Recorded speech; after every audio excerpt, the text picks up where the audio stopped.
Déjenme decirles que no hace mucho, por medio de una plataforma digital, yo pude ver la serie de El Mentalista. La verdad es, para mí es una de las mejores series que he visto. El protagonista, Patrick James, es una persona muy sagaz. Prácticamente me fascinó. Todos los personajes que ahí salieron me fascinaron. ¿Cuál era la trama de esta serie del Mentalista? Pues era muy fácil. Simplemente había crímenes que principalmente el mentalista Patrick tenía que ir resolviendo, pero era algo bien curioso porque él analizaba a la gente, él veía cómo era la gente y él podía detectar, debido a su capacidad, que una persona estaba mintiendo o no. Entonces prácticamente se trataba toda la serie, andaba buscando a mentirosos, por así decirlo. Y lo que me sorprendía era cómo él, a través de gestos, cómo a través de ademanes o conversaciones pasadas, él podía analizar cuando una persona era realmente inocente o realmente culpable. De hecho, un dato curioso para las mujeres y un dato curioso también para los hombres. Las mujeres tienen una capacidad mucho más aguda para discernir las mentiras que los hombres decimos. ¿Cómo? Pues es muy fácil. Ellas dicen, bueno, la ciencia dice que por medio de la modulación de nuestra voz de los hombres, las mujeres pueden detectar cuando estamos mintiendo o no. Entonces, no estoy diciendo que los hombres le mintamos mucho tiempo a las mujeres, pero ellas detectan mucho más rápido nuestras mentiras. Y la predicación del día de hoy se va a tratar de ver cuáles son los mentirosos prácticamente. ¿Cómo se llama la predicación del día de hoy? Probando los espíritus. ¿Qué vamos a ver en la predicación de hoy? Veremos cómo identificar el espíritu de Dios y los que tienen el espíritu del anticristo. Si bien hay personas que pueden identificar a otra persona mentirosa, como es el caso del mentalista, la mujer casada puede identificar mucho más rápido cuando su esposo le miente por medio de la modulación de la voz de su esposo. Así los hijos de Dios podemos identificar a las personas que tienen espíritus de Dios genuinamente, a las que tienen un espíritu del anticristo. Así las podemos identificar. Vamos a leer nuestro verso base, Primera de Juan, capítulo 4, verso del 1 al 6, para que veamos en qué territorio de la Escritura estamos parados. Primera de Juan, capítulo 4, verso del 1 al 6. Que les adelanto, el día de hoy no vamos a ver todo, pero esta es la primera parte de este sermón. La siguiente vez que nos veamos será la segunda parte. Dice así la palabra de Dios. Primera de Juan, capítulo 4, verso del 1 al 6. Amados, no creáis a todo espíritu, sino probad los espíritus si son de Dios. Porque muchos falsos profetas han salido por el mundo. En esto conocéis el Espíritu de Dios. Todo espíritu que confiesa que Jesucristo ha venido en carne es de Dios. Y todo espíritu que no confiesa que Jesucristo ha venido en carne no es de Dios. Y este es el espíritu del anticristo, el cual vosotros habéis oído que viene y que ahora ya está en el mundo. Hijitos, vosotros sois de Dios y los habéis vencido, porque mayor es el que está en vosotros que el que está en el mundo. Ellos son del mundo, por eso hablan del mundo y el mundo los oye. Nosotros somos de Dios. El que conoce a Dios nos oye, el que no es de Dios no nos oye. En esto conocemos el espíritu de verdad y el espíritu del error. Les voy a presentar rápidamente el bosquejo del día de hoy. Lo vamos a dividir en tres partes. Punto número 1 del bosquejo, probando los espíritus, del verso del 1 al 3. Punto número 1 del bosquejo, probando a los espíritus, verso 1 al 3. Este sería el punto número 1 del bosquejo, probando a los espíritus, verso 1 al 3, y es la parte de la predicación donde vamos a centrar todo este tiempo. Posteriormente vamos a ver los otros dos puntos. Punto número 2, victoria sobre el espíritu del anticristo, verso 4 y 5.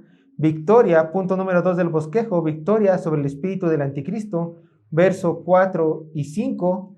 Y punto número 3 del bosquejo, punto número 3, el espíritu de verdad oye la verdad. Eso lo encontramos en el verso 6.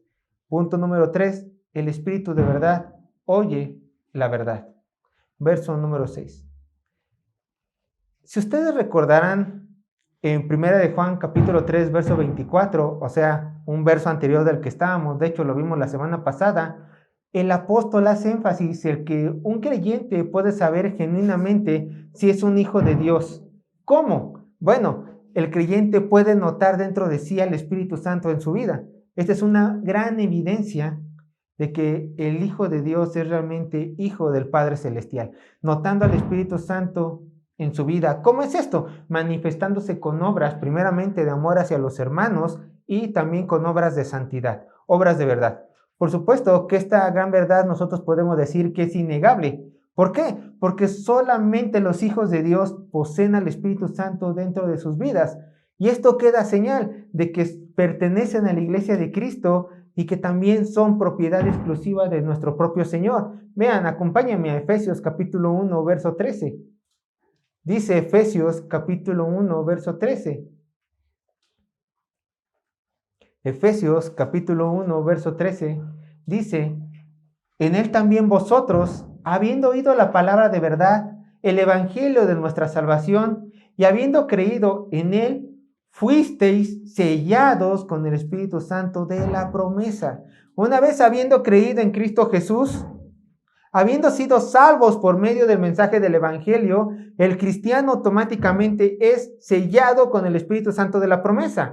Y segunda de Corintios capítulo 1, verso 21 al 22, dice, segunda de Corintios capítulo 1, verso 21 al 22, segunda de Corintios capítulo 1, verso 21 al 22, también dice, y el que nos confirma con vosotros en Cristo, y el que nos ungió es Dios, el cual también nos ha sellado y nos ha dado las arras del Espíritu en nuestros corazones.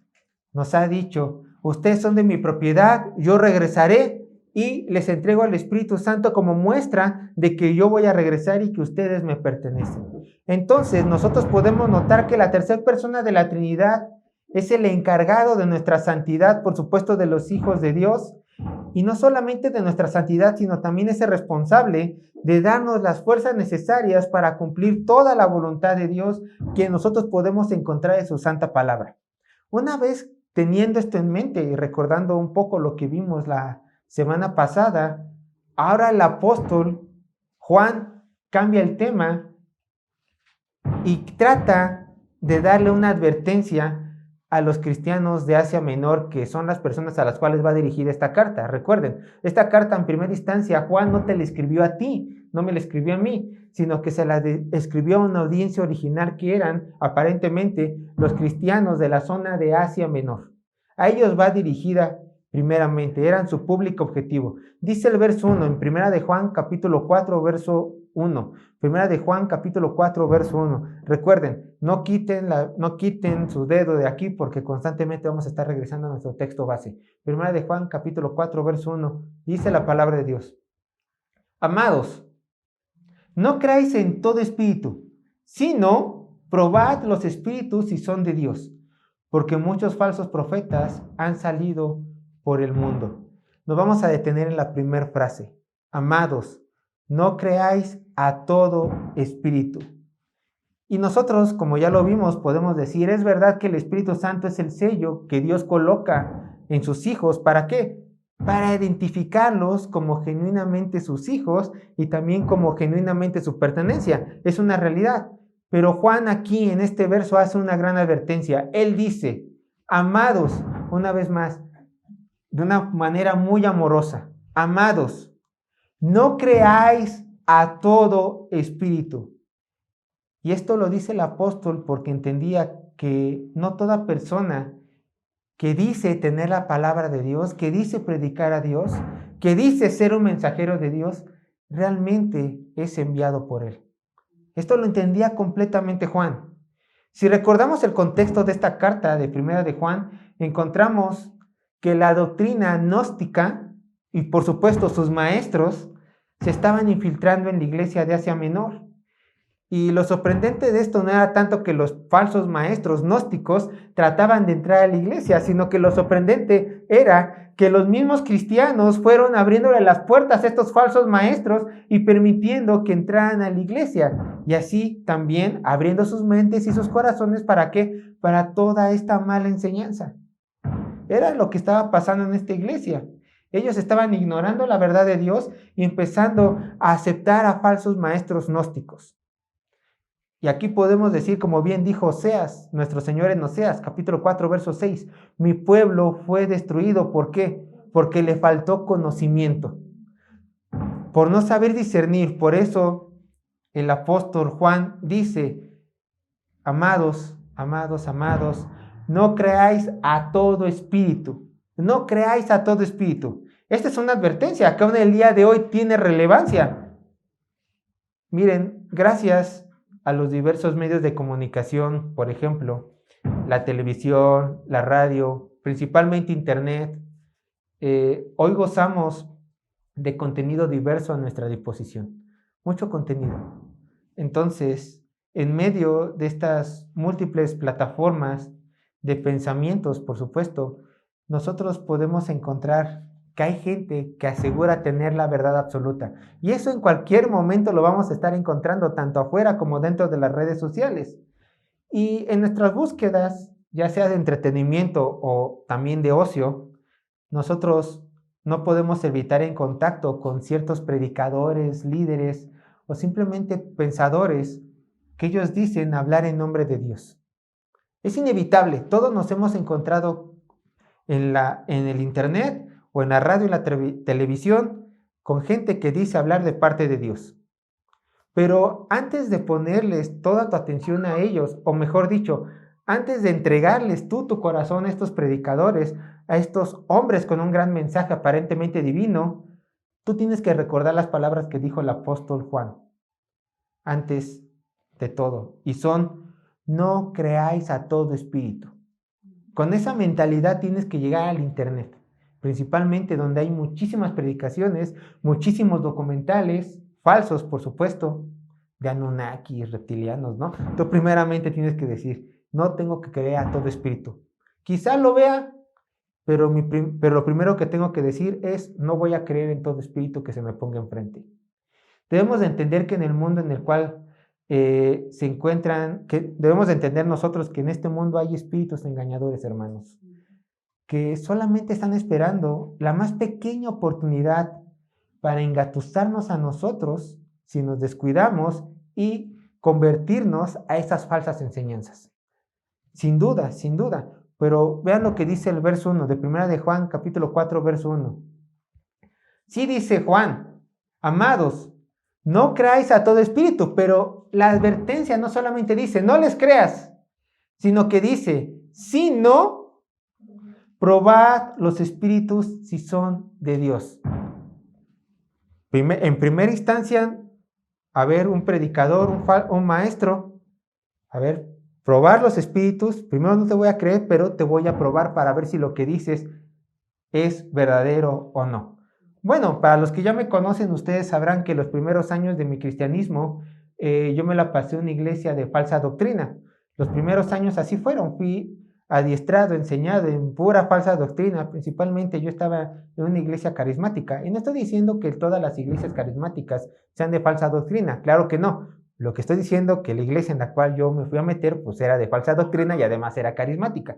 Eso sí estoy diciendo. Y allí nos enseñaban algo muy frecuentemente, que era el tema de la guerra espiritual. Mucho, mucho, mucho me enseñaron de la guerra espiritual. Y ahí siempre me decían: Sergio, y a mi familia y a todos los que nos congregamos ahí, nos decían: Sergio, tú tienes que aprender a probar los espíritus, como dice en 1 de Juan capítulo 4, verso 1. Tienes que aprender a probar los espíritus si son de Dios o si son del diablo. De hecho, esta prueba era fundamental, ya que tú nunca sabías si a cruzar la calle y dar la vuelta te ibas a encontrar un ángel o te ibas a encontrar un demonio. Y si esa era la oportunidad, entonces él iba a querer hablar contigo, claro está. Eso es lo que muchos esperábamos. Yo, de hecho, sí lo esperaba. O por lo menos en mi cuarto en las noches, ¿no? Que se me apareciera algo. Y entonces yo poder probarlo y decir: esta era la pregunta que era fundamental que todo cristiano tendría que hacer si se le aparecería un ángel, un demonio. ¿Quién es tu Señor? Bueno, yo no sé quién eres tú. Yo no sé si eres bueno o si eres malo. Pero yo tenía que preguntarle: ¿quién es tu Señor? Bueno, si este ser contestaba: mi Señor es Jesucristo, pues bueno, yo podía hablar con el ángel y me sentiría muy santo, ¿no? Por poder hablar con el ángel. Porque de acuerdo con esas enseñanzas de guerra espiritual, solamente los ángeles podían confesar como Señor a Jesucristo.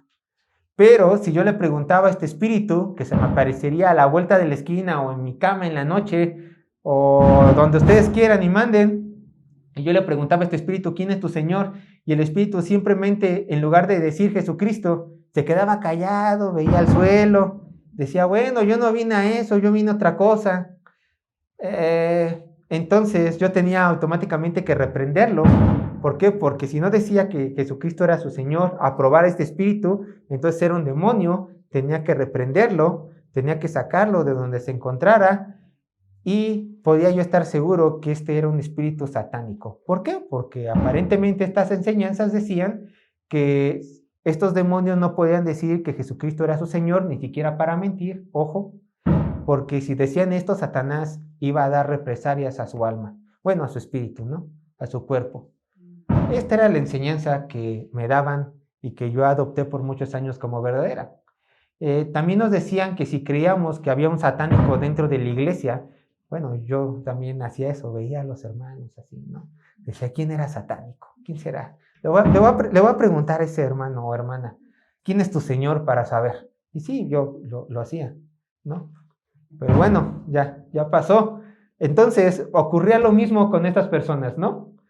Si ellos contestaban, si estos satánicos, si estos hermanos en Cristo decían, Cristo es mi Señor, bueno, ya, uno menos en la lista. Y veía con mal ojo al de al lado, ¿no? ¿Y tú qué tal? ¿Quién es tu Señor ahora? Bueno, y un satánico también decían que no podían decir quién era tu Señor. En fin, el mandato de Juan es probar los espíritus. Pero déjenme decirles que esto que sí lo dije de manera cómica y así fue mi vida, realmente, la vida de muchos cristianos, no lo dudo.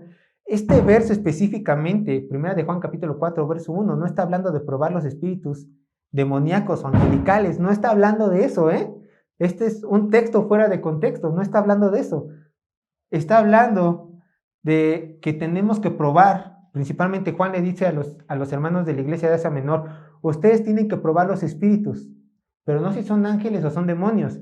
Cuando un falso maestro se les ponga enfrente y les quiera traer una falsa doctrina, ustedes tienen que analizar, ver estos espíritus y probar con la palabra de Dios si son buenos o son malos, si son de Dios o son del diablo. Prácticamente es probar las enseñanzas de los falsos maestros. Así se tiene que probar a los falsos espíritus. Probar sus enseñanzas de los falsos maestros. A ver, tú me estás enseñando algo. Ser como los de Berea. ¿Lo dice en la Biblia? Si lo que tú me dices tiene sustento en la Biblia, un maestro de Dios. Si lo que tú dices no tiene sustento en la Biblia, un maestro del diablo. A eso se está refiriendo este verso. Pero vean, salud, por la cual aquí nos da una razón por la cual el apóstol Juan nos dice que tenemos que estar constantemente probando los espíritus de los maestros que vengan a nuestras iglesias que encontramos en internet, o que bien ya conocemos a lo mejor. La misma razón nos la da en 1 de Juan capítulo 4, verso 1. Dice, ¿por qué? Ahí está la razón. La razón por la cual nosotros tenemos que estar, primeramente, no creerle a todo espíritu y probar a los espíritus si es que los escuchamos. Aquí viene la razón, 1 de Juan capítulo 4, verso 1. Porque muchos falsos profetas han salido por el mundo. Ahí está. Esta es una terrible verdad. Por desgracia, en el mundo existen muchas personas que se autollaman mensajeros de Dios y salen al mundo llenos de sus doctrinas demoníacas a tratar de hacer prosélitos seguidores. ¿Para qué? Para sus propios fines. Y así extraviar de la fe verdadera a las personas que están dispuestas a abrirle sus corazones. Y no solo Juan nos advierte de estas personas. A lo largo de las Escrituras han habido advertencias hacia los falsos profetas, falsos maestros. Vamos a ver unos pasajes rápidamente donde podemos encontrar estas grandes advertencias. Acompáñenme a estos dos primeros, por favor. Mateo capítulo 7, verso 15 al 16. Y esta fue una advertencia de nuestro Señor Jesucristo. Mateo capítulo 7, verso 15 al 16. Mateo capítulo 7, verso 15 al 16. Evangelio de Mateo capítulo 7, verso 15 al 16. Dice el Señor, guardaos de los falsos profetas que vienen a vosotros con vestidos de ovejas, pero por dentro son lobos rapaces. Y dice, por sus frutos los conocerás. Obviamente aquí está hablando de frutos de justicia. Se puede identificar también un falso maestro por un fruto de justicia, pero de acuerdo con Primera de Juan, se puede identificar un falso maestro por medio de la doctrina también que predica, si está alineado o no con las escrituras. Y hay que tener mucho cuidado porque vienen disfrazados. Por eso dice Juan, probad los espíritus. Tú a simple vista no lo vas a identificar. Por eso tenemos que probarlos. Hechos, acompáñame también a Hechos, capítulo 20, verso 29 al 30. Dice así la palabra de Dios. Hechos, capítulo 20, verso 29 al 30. Hechos, capítulo 20, verso 29 al 30. Dice así la palabra de Dios. Porque yo sé que después de mi partida entrarán en medio de vosotros que lobos rapaces, que son los falsos maestros, que no perdonarán al rebaño. Y de vosotros mismos se levantarán hombres que hablen cosas perversas para arrastrar tras de sí a los discípulos. Dentro de la misma iglesia se levantarán estos hombres de falsa doctrina. Y aún así tenemos que seguir probándolos para ver si lo que dicen o no dicen está alineado con la palabra de Dios. Pero aquí está. Vendrán estos hombres, ya están aquí entre nosotros. Yo voy a leer los siguientes versículos. Si quieren, anótenlos, por favor. Segunda de Pedro, capítulo 2, verso 1 al 3. Lo repito una vez más para que lo anoten si quieren. Segunda de Pedro, capítulo 2, verso 1 al 3 dice: pero hubo también falsos profetas entre el pueblo, como habrá entre vosotros falsos maestros, que introducirán encubiertamente herejías destructoras y aún negarán al Señor que los rescató, atrayendo sobre sí mismos destrucción repentina. Y muchos seguirán sus disoluciones, por causa de los cuales el camino de la verdad será blasfemado. Y por avaricia harán mercadería de vosotros con palabras fingidas. Sobre los tales, ya de largo tiempo la condenación no se tarda y su perdición no se duerme. Y ahora también 1 Timoteo capítulo 6, verso 3 al 5 dice: 1 Timoteo capítulo 6, verso 3 al 5 dice: si alguno enseña otra cosa y no se conforma a las sanas palabras de nuestro Señor Jesucristo y a la doctrina que es conforme a la piedad, está envanecido, nada sabe y delira acerca de cuestiones y contiendas de palabras, de las cuales nacen envidias, pleitos, blasfemias, malas sospechas, disputas necias, de hombres corruptos, de entendimientos privados de la verdad, que toman la piedad como fuente de ganancia. Apártate, dice Pablo, de tales. De estos hombres, de estos falsos maestros que solamente buscan esparcir el pecado por medio de sus falsas enseñanzas, tenemos que apartarnos. Ahí está la advertencia. Y por desgracia, todos los que estamos en esta sala hemos escuchado por lo menos una vez las enseñanzas de un falso maestro, de un falso profeta. Y hemos comprobado nosotros de primera mano que estos hombres y también muchas mujeres, falsas maestras, falsas profetas, lejos de edificar el cuerpo de Cristo, solo buscan alejar a las personas lo más posible de la palabra de Dios. ¿Por qué? Porque solamente en la ignorancia de la palabra de nuestro Señor, estas doctrinas, estas falsas herejías, podrán cobrar vida en las conciencias de los creyentes, siendo seducidos a caer en mentira. Solamente así. Por esta causa, Juan dice: no creáis a todo espíritu, sino probad los espíritus si son de Dios. Ahora, alguien aquí podrá decirme: ya entiendo que hay muchos falsos profetas en el mundo. Ya entiendo que hay muchos falsos maestros y maestras en el mundo. Y entiendo que sus enseñanzas son doctrinas de demonio. Ya lo entiendo. Pero, ¿cómo podría yo distinguir a estos falsos profetas si son de Dios o no son de Dios? Ya me dices que tengo que tener cuidado. Ya me dijiste, Juan, que tengo que probarlos. Pero, ¿cómo tengo que probarlos? ¿Cómo yo puedo distinguirlos? La respuesta se encuentra en los dos versículos siguientes.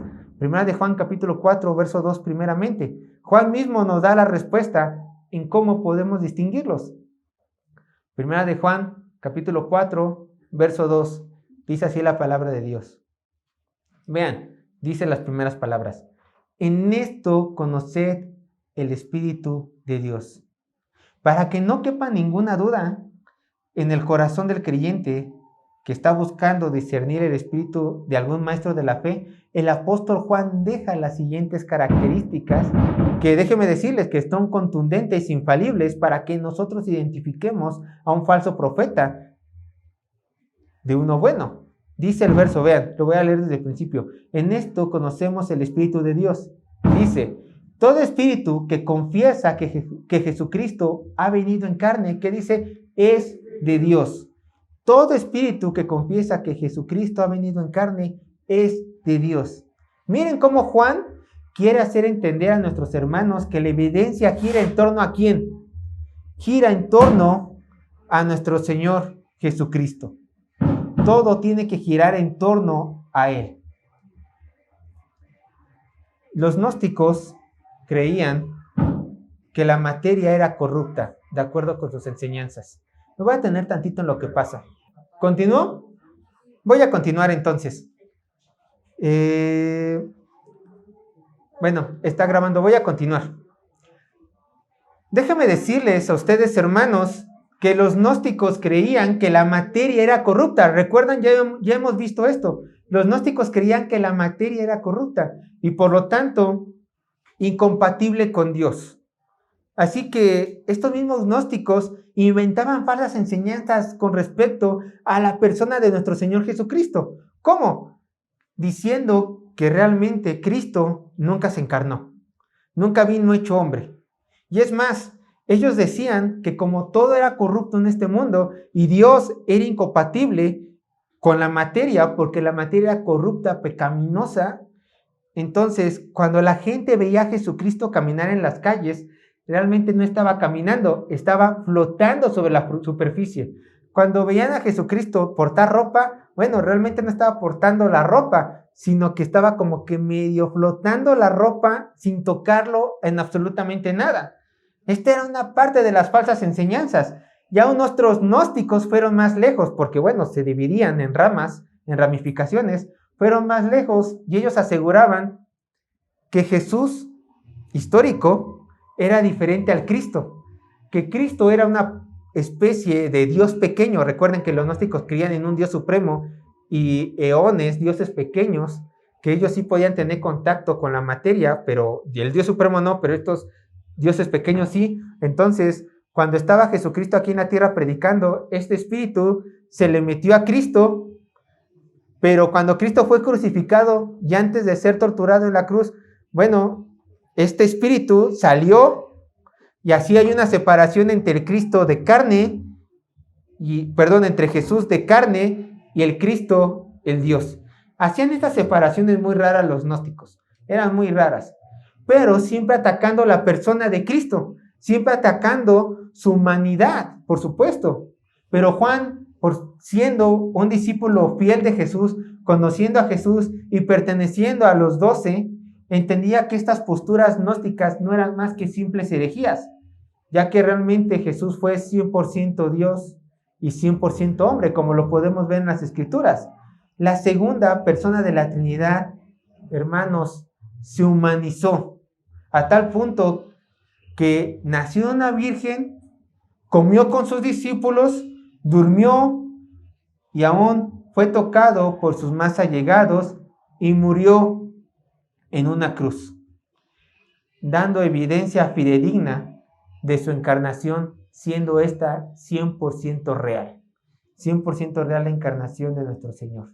Y así, viviendo una vida perfecta que tú ni yo jamás vamos a poder vivir, este Señor nos justificó de nuestros pecados. Él tenía que venir a ser hecho hombre. Él tenía que vivir la vida perfecta que el ser humano jamás iba a poder vivir, para así en la cruz darnos su justicia y nosotros traspasarle nuestro pecado, vida por vida, una vida justa por miles y millones de vidas injustas. ¿Cómo es esto posible? Porque su vida era perfecta y porque este hombre no solamente era hombre, sino también 100% Dios.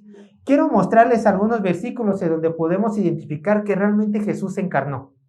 Y son importantes porque puede salir en algún debate, porque aún hay personas que piensan que Cristo no era una persona real, sino un ser que vino, un ángel, un extraterrestre. Hay personas que piensan así. Entonces vamos a ver versos que hablan de la humanidad de nuestro Señor Jesucristo. El primero, quiero que ustedes noten cómo Jesús realmente nació. Jesús realmente vino al mundo por medio de un nacimiento de una virgen. Lucas capítulo 2, verso 7, dice así lo siguiente. Lucas capítulo 2, versículo 7. Dice así lo siguiente. Lucas capítulo 2, verso 7. Y dio a luz a su hijo primogénito y lo envolvió en pañales y lo acostó en un pesebre porque no había lugar para ellos en el mesón. ¿Se acuerdan? Cuando estaban en Belén, ya estaba a punto de dar a luz María, dio a luz María y dio a luz a su hijo primogénito, nuestro Señor Jesucristo. Y esto quedó registrado en la palabra de Dios para que no quedara duda que la profecía de Isaías se cumpliera. Cristo tenía que haber nacido de una virgen y Cristo, lo repito, nació. No es que simplemente se hayan abierto los cielos, se haya bajado un bebé celestial, no. Este bebé era celestial, pero salió del vientre de una mujer, 100% real. También quiero que ustedes noten cómo la Escritura narra que Jesucristo fue creciendo como cualquier otro niño, como cualquier otra persona. Lucas capítulo 2, verso 52. Lucas capítulo 2, verso 52 dice. Lucas capítulo 2, verso 52 dice lo siguiente. Y Jesús crecía en sabiduría y en estatura. Sabiduría y estatura, o sea, iba creciendo normal. Y en gracia para con Dios y para con los hombres. Mucha gente se pregunta, bueno, no se habla qué hizo Jesucristo antes de sus 30 años, desde que se perdió en el templo hasta sus 30 años. ¿Qué pasó con Jesucristo allí?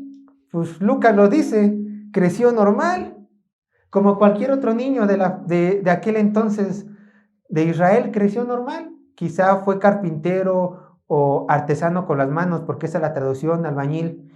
Quizá fue eso Jesucristo, obviamente de lo que José trabajaba. Entonces, que él creció normal como cualquier otro niño. Él tuvo que estudiar, él tuvo que entender, él tuvo que obedecer a sus padres, él tuvo convivencia con las personas que estaban a su alrededor. Él creció normal, muy normal como cualquier otra persona, hasta llegar a sus 30 años y en comenzar su ministerio. También, aunque parezca extraño, nuestro Señor Jesucristo durmió. Él dormía. ¿Los espíritus necesitan dormir? Bueno, yo por lo general veo que los fantasmas he escuchado que salen de noche, ¿no? Ellos no duermen, ellos están a todas horas despiertos.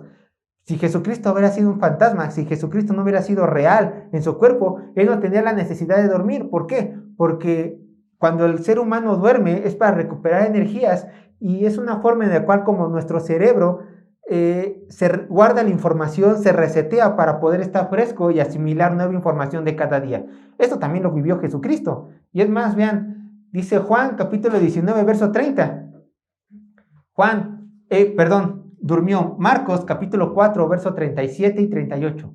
Marcos capítulo 4, verso 37 y 38. Marcos capítulo 4, verso 37 y 38 dice: pero se levantó una gran tempestad de viento y echaba las olas en la barca, de tal manera que ya se anegaba. Y él estaba en la popa, ¿qué? Durmiendo sobre un cabezal. Mientras que estaban las olas en la barca, Jesucristo, ¿qué estaba? Estaba durmiendo, porque él estaba descansando. Él predicó todo el día. Él sin duda también sanó a multitudes de gentes. Estaba cansado. ¿Qué estaba haciendo? Durmiendo, como cualquier ser humano normal. Y es más, estaba tan dormido que sus discípulos le dijeron: maestro, ¿no tienes cuidado de perecer? Ellos tuvieron que irlo a despertar. Dice: ching, Jesucristo está durmiendo. Señor, despiértate. Por favor, si alguien nos puede salvar, sin duda eres tú. Y sí, así fue. Pero él estaba durmiendo. Ahora, ¿un espíritu necesita morir 2 veces? Una vez más, yo en internet nunca he visto que un espíritu muera 2 veces. Jesucristo en su humanidad murió, reconociendo esto que era 100% carne. Les voy a leer estos 2 últimos yo. Juan capítulo 19, verso 30. Este es el Evangelio de Juan. Evangelio de Juan, capítulo 19, verso 30 dice: cuando Jesús hubo tomado el vinagre, dijo: consumado es. Y habiendo inclinado la cabeza, entregó el espíritu. O sea, murió. Cristo murió, comprobando que era una persona de carne y hueso, una persona normal. ¿Recuerdan también un centurión que hizo? Agarró la lanza, conocida a nosotros como Longinus, y lo atravesó para ver si realmente estaba muerto.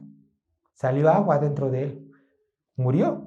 Y Primera de Pedro, capítulo 3, verso 18 dice, Primera de Pedro, capítulo 3, verso 18 dice: porque también Cristo padeció una sola vez por los pecados, el justo por los injustos, para llevarnos a Dios, siendo a la verdad muertos en la carne, pero vivificado en espíritu. Cristo padeció una sola vez, haciendo referencia a su muerte física. Entonces, regresando al tema de Juan, Primera de Juan capítulo 4, verso 2.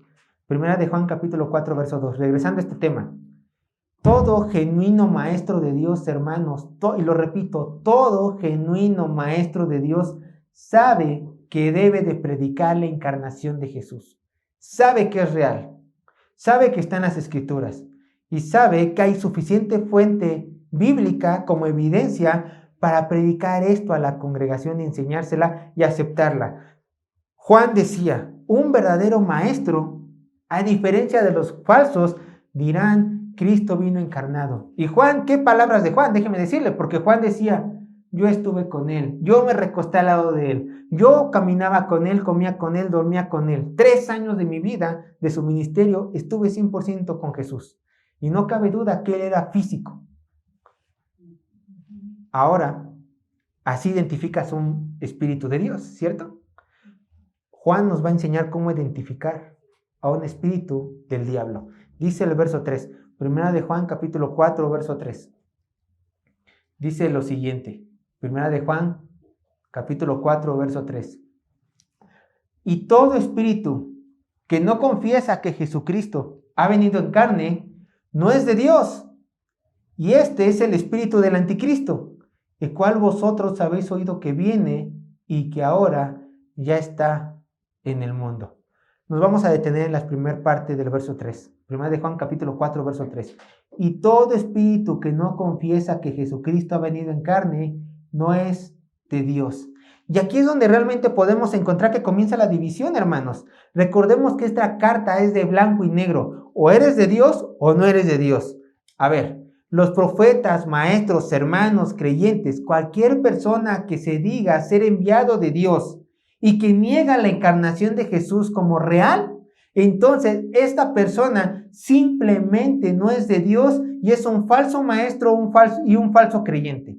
Así, ¿tú has conocido a un cristiano que dice que Jesucristo no fue encarnado? Bueno, será muy tu amigo, puede seguir siendo tu amigo, pero no puede ser tu hermano en Cristo porque no confiesa que Jesucristo es hecho carne, fue hecho carne.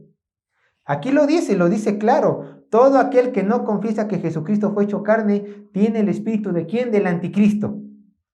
Y ya lo vimos. El verdadero cristiano, ¿a qué espíritu tiene? Al Espíritu Santo, el espíritu de verdad, el cual dice, verso 2, que Jesucristo fue hecho carne. Ni más ni menos. Y esta es la forma más sencilla, por así decirlo, de probar los espíritus. Recuerden, no es preguntarle ¿a quién sirves? No. La forma más sencilla de probar un espíritu, por supuesto de un falso maestro, para saber si es falso maestro o no, es por medio de la doctrina de Cristo. ¿Qué piensa de Cristo? ¿Cómo ve a Cristo? ¿Cómo predica Cristo? ¿En qué lugar en su vida tiene nuestro Señor Cristo? Los falsos maestros, déjenme decirles que tienen a nuestro Señor Jesucristo en muy poca estima. Tanto así como lo dijo Juan, niegan la encarnación, niegan su encarnación. Los falsos maestros saben que existió un Jesús. Ellos saben que la Biblia habla de un Cristo, pero nunca le han conocido. Permítanme. Si no son los huehuenches, es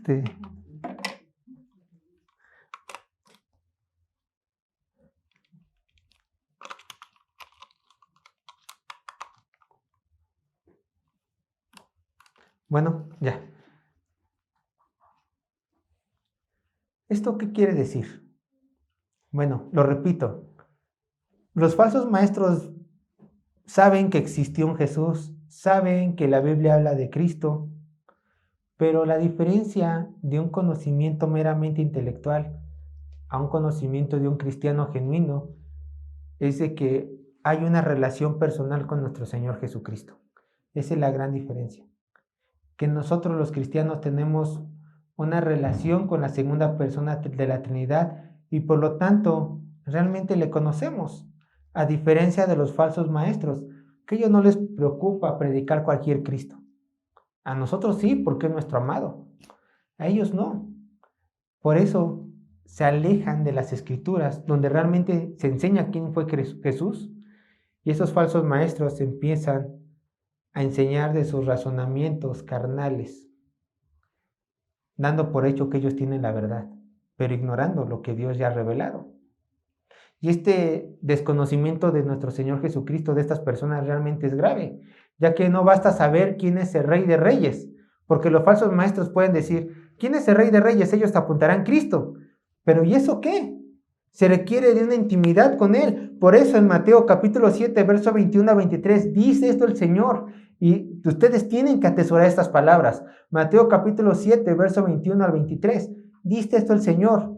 Dice, no todo el que me dice, Señor, Señor, entrará en el reino de los cielos, sino el que hace la voluntad de mi Padre que está en los cielos. Muchos me dirán en aquel día, Señor, Señor, ¿se dan cuenta? Ellos sabían quién era Cristo. Intelectualmente le conocían, pero no le conocían de manera personal. Dice el Señor, dicen estas personas, Señor, Señor, ¿no profetizamos en tu nombre? Y en tu nombre no echamos fuera demonios, y en tu nombre no hicimos muchos milagros. Y entonces le declararé, el Señor no les va a dar explicaciones, simplemente, nunca te conocí. Apártate de mí, hacedor de maldad. Ahí lo tienes. Pero permítame decirles que por más que estos hombres logren entender que están predicando un Cristo falso, es muy difícil, va a ser muy difícil que estos falsos creyentes abandonen su falso Cristo. Y ustedes dirán, ¿cómo? Si ellos saben que su Cristo es falso, ¿por qué les va a costar trabajo dejarlos? Porque Cristo verdadero les dirá, santifícate, deja tu pecado, deja lo que yo odio, cambia. Pero su Cristo falso, ¿qué les va a decir? Lo que ellos quieran escuchar. Vas bien, chúpales las ofrendas a los hermanos. Vas bien, enseña lo que tú pienses que es correcto. Vas bien, vas bien, vas bien. Pero se van a dar un tope en la pared cuando se encuentren con el verdadero Cristo y va a decir, yo nunca te conocí, yo nunca te conocí. Estas personas solamente se guían por sus deseos egoístas y de autosatisfacción. Así son todos los falsos maestros, así son todos los falsos cristianos. Cantan, se dan golpes de pecho, predican quizás bien, pero en el centro de su doctrina hay egoísmo y autosatisfacción. Nosotros podemos seguir preguntándonos, ¿por qué ocurre esto? ¿Por qué estas personas prefieren seguir a sus mentiras antes de servir al genuino soberano de la humanidad? Bueno, porque ellos ya han entregado su lealtad a otro Señor. Vean lo que dice 1 de Juan, capítulo 4, verso 3. 1 de Juan, capítulo 4, verso 3 dice lo siguiente. Y todo espíritu que no confiesa que Jesucristo ha venido en carne, dice, no es de Dios. Y este es el espíritu del anticristo. Este es su Señor. Este es el Señor que realmente le sirve. Mientras que el genuino cristiano tiene el Espíritu Santo en su interior, como ya lo dije, que lo lleva a toda verdad, estos falsos maestros tienen dentro de sí el espíritu del anticristo, llevándolos una vida llena de pecado y pecado, de pecado y pecado. Ahora, a lo mejor nosotros al escuchar aquí anticristo decimos, ay, nos están hablando del anticristo. Pero Juan no se está refiriendo al anticristo histórico, que el cual se menciona en Apocalipsis. No. Más bien, se está refiriendo a esto. Los falsos profetas se encuentran dominados por el espíritu de engaño que provoca que las personas desvíen su mirada del verdadero Jesucristo, volviéndose de esta forma en enemigo de Dios por repeler la verdad y la palabra de verdad, haciéndose así anticristos, enemigos. Por eso a estas personas se les puede identificar como anticristos. Por desgracia, muchas personas caen en las garras del diablo por medio de estos seguidores. Yo lo leo, vean lo que dice 1 Timoteo capítulo 4, verso 1. 1 Timoteo capítulo 4, verso 1. 1 Timoteo capítulo 4, verso 1 dice, pero el Espíritu dice claramente que en los postreros tiempos algunos apostatarán de la fe, escuchando a quienes, a espíritus engañadores y doctrinas de demonios. ¿Cómo? ¿Va a salir a predicar un diablo? No. Los espíritus engañadores son espíritus de falsos maestros. Una vez más, 1 de Juan capítulo 4, verso 3, el texto dice, 1 de Juan capítulo 4, verso 3, y este es el espíritu del anticristo, el cual vosotros habéis oído que viene y que ahora ya está en el mundo. El texto no está diciendo que Juan, en su contexto, no está diciendo que el anticristo histórico, el de Apocalipsis, en tiempos en el cual escribió la carta, ya estaba en este mundo. No, una vez más, no. Sino más bien a todo este espíritu de engaño que se apodera de los falsos maestros por su perdición y que ellos predican las enseñanzas de Satanás. Y solamente es cuestión de verlo, como por ejemplo ahorita el Festival de los Huehuenches. Bueno, para los que nos están viendo en internet, aquí en Coajimalpa, Ciudad de México, los Huehuenches es una celebración que se hace aquí donde hombres se visten de mujeres sin tener aparentemente propósitos homosexuales y así están pues todo un día en las calles. Ahorita en la predicación precisamente por eso estaba la música, porque los huehuenches, hombres vestidos de mujeres, estaban aquí en las calles. Y nosotros, vuelvo a lo mismo, podemos ver cómo el mundo se va degradando. Hombres vestidos de mujeres, viendo verdad, homosexualismo cada vez más aceptado. Estaba leyendo una nota que hay países que ya están pensando aprobar el aborto al 6º mes de embarazo, guerras y rumores de guerras. Realmente el mundo va mal y peor. Las enseñanzas de los falsos maestros están agarrando más terreno y déjenme decirles que esto sería un panorama muy, pero muy desagradable para los hijos de Dios, a no ser que ya se nos haya dado la victoria. Y eso es lo que dicen los versos 4, 5 y 6 de 1 de Juan capítulo 4, que lo veremos la siguiente sesión. Pero nos vamos con esto. Sí es verdad que el anticristo ha tomado terreno, sí es verdad que pululan, hay más falsos maestros, pero no hay que temer y mantenernos nosotros firmes, porque ya tenemos victoria en Cristo. Lo veremos, lo veremos. Vamos a orar a nuestro Señor.